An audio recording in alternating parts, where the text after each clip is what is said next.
I freaking love the PSP. Time and time again, I'm impressed by Sony's little handheld.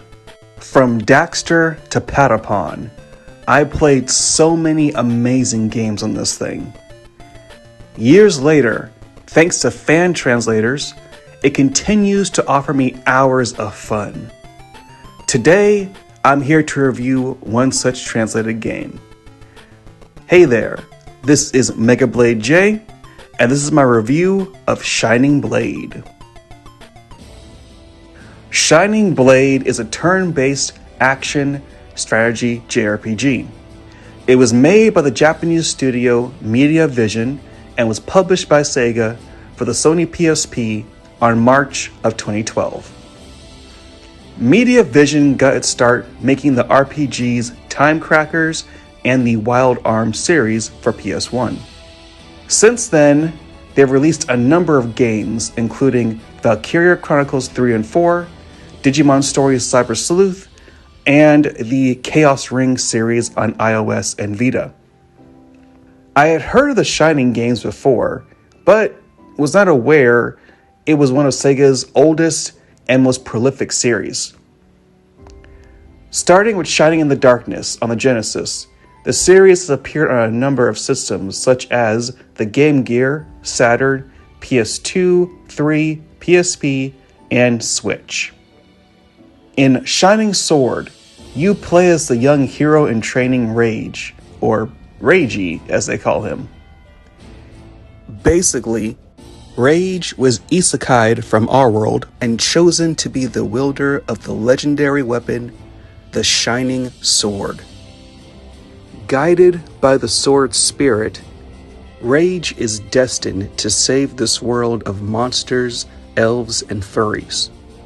But before his training could begin, the kingdom that summoned him gets attacked and conquered by the evil Draconian Empire. Defeated, our hero is cast out to die at sea, but is rescued by a tsundere forest elf, the best kind of elf.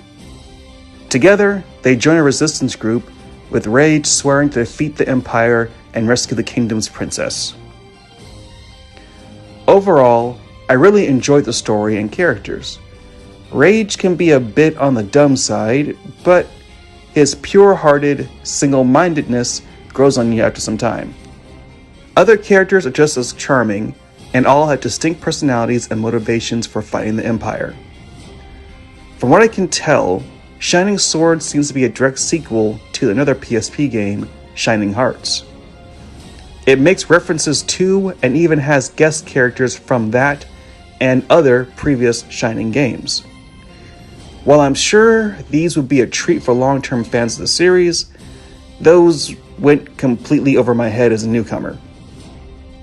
While I did miss some of the references to past games, I still found the story to be very entertaining and made me want to see it to completion. Shining Blade's gameplay is a mixture of a few different genres that somehow mesh well together like peanut butter and chocolate. The two main gameplay types are town exploration and battles. You can explore a 3D town with a fixed camera angle. While here, you can talk with NPCs, buy equipment, as well as take on side quests for extra gold and XP. In each town you visit, there will be various NPCs that need to be talked to. Some are to advance the plot, while most will be optional. Talking to them kind of works like a visual novel. Party members and important NPCs will ask you a question, with you having to make a choice in a limited time frame. Depending on how you answer, their affinity for you either will increase or drop. A high affinity means you unlock more background story conversations and side quests with that character, as well as special moves and stats boosts during battle. This can also result in getting special endings with certain characters. Battles are a mixture of action and turn-based strategy. They remind me a lot of Valkyria Chronicles. Considering this is the same company that made Valkyria Chronicles 3 on PSP, I'm guessing that Shining Sword was made using that game's engine. Each character has a stamina bar. On their turn, your character can move around the field as long as they have stamina. When in position, you can attack, use an item, or a special attack. Your specials can consist of close or long-range damaging attacks, status buffs, or healing. As long as you have stamina after your choice, you can still move. That way, you can attack, then move your character to safety. There are multiple roles in battle. Some characters are well-rounded attackers, others are great at long range, but take massive damage. Then there are tanks, which are slow and have no stamina, but can take lots of hits and pull enemy aggro. Having a good mixture of these classes is key to fighting your foes. Speaking of which, one neat feature carried over from Valkyria Chronicles is the active counter system. When enemies approach your archer's line of sight, they will begin firing upon them. If you get 2 archers lined up right, they can take out most weak enemies before they even land a hit. But be careful, as dang near every enemy can do this to you. Because of this, and the fact that you do more damage with a back attack, it's better to try and approach enemies from behind. After beating the main story, you unlock a pretty meaty post-game. A ton of extra story and side missions open up, which should add an extra 5 to 10 hours of gameplay. As far as visuals, Shining Sword is one of the best looking PSP games I've played to date. You'll fight in environments such as ancient forests, underground mines, fiery volcanoes, and snow-covered peaks. They do reuse areas for side missions, so you will be seeing these areas a lot, but fortunately the backgrounds are bright, colorful, and fight to fight on. Big story events will have anime-style cutscenes.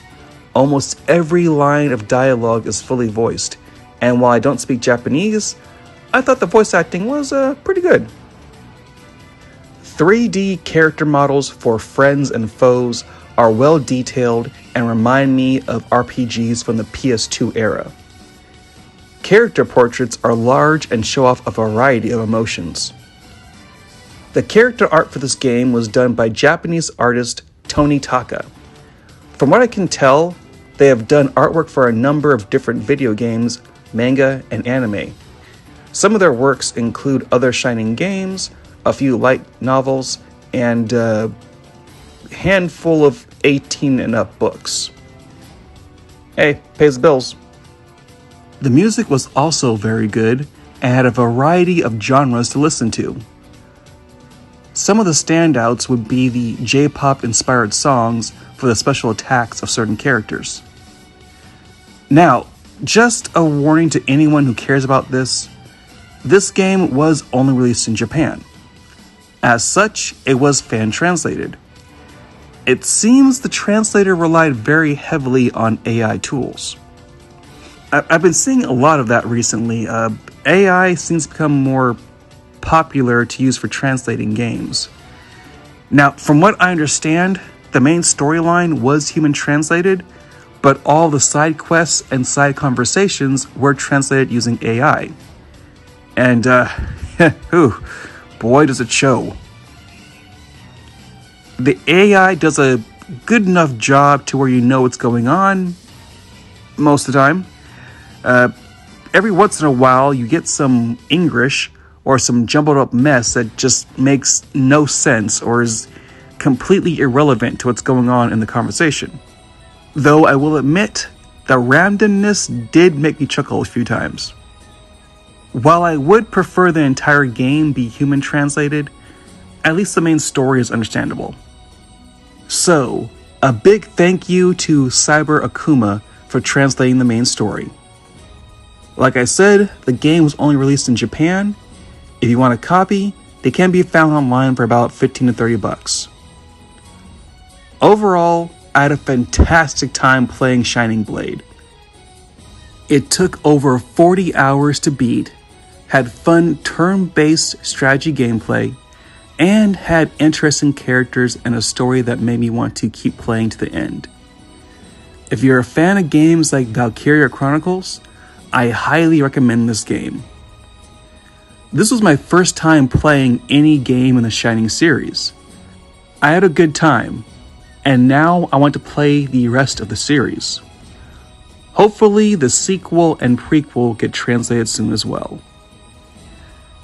This has been Megablade J.